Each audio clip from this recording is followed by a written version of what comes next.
So we all know that waqf is an Arabic word, and it has its own meaning. Waqf is a charity which is a distinctive form of charity. This is a charity which is distinctive from other forms of sadaqah wajiba and sadaqah nafila.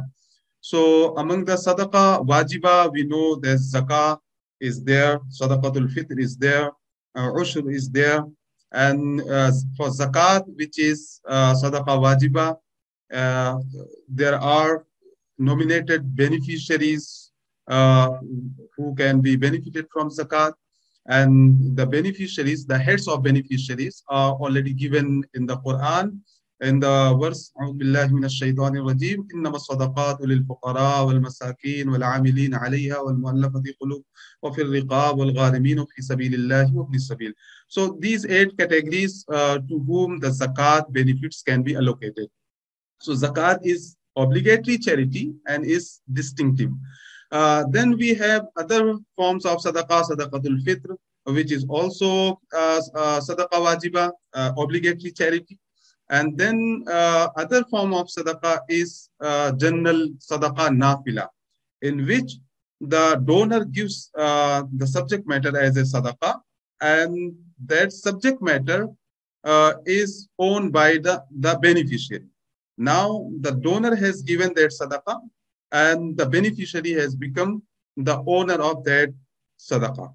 So that is sadaqah nafila, and we all know that this is practiced in general to help poor, pauper, and other people. Then in between these two forms of sadaqah, we have waqf, which is a distinctive form of sadaqah in the sense that its ownership is not transferred to the beneficiary.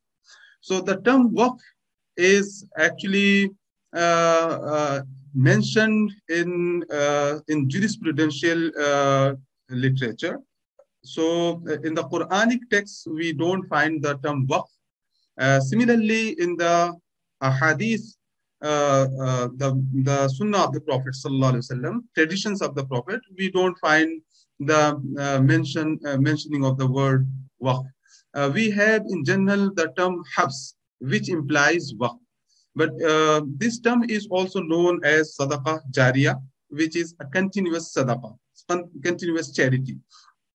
So waqf is distinctive in the sense that it falls between zakah and sadaqah nafila, and then it is distinctive because in this sadaqah, the donor, the endower, gives the subject matter, but is eligible to gain the reward perpetually.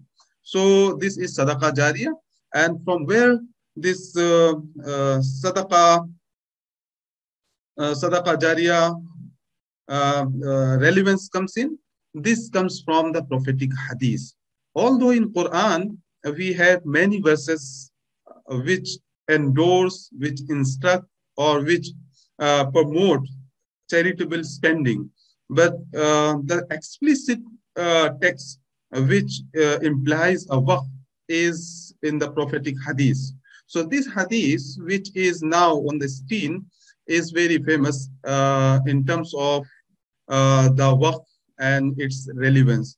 In this hadith, Prophet sallallahu alaihi wasallam says that إذا مات الإنسان انقطع عمله إلا من ثلاث صدقة جارية أو علم ينتفع به أو ولد صالح يدعو له. So once a person dies, so his chapter of deeds are closed. His doors of good deeds are virtue or sawab is closed, except in 3 cases. So the first case is that if he has established a sadaqah jariyah, a continuous charity, or if he has left behind him a legacy of knowledge which is being benefited from, or if he has nurtured and if he has brought up a pious child who progeny who makes dua for him. So the first thing that can benefit a person if even after his death and his demise is sadaqah jariyah, and this term has been understood in the classical fiqh literature as Waqf. Islamic finance learning made simple and memorable.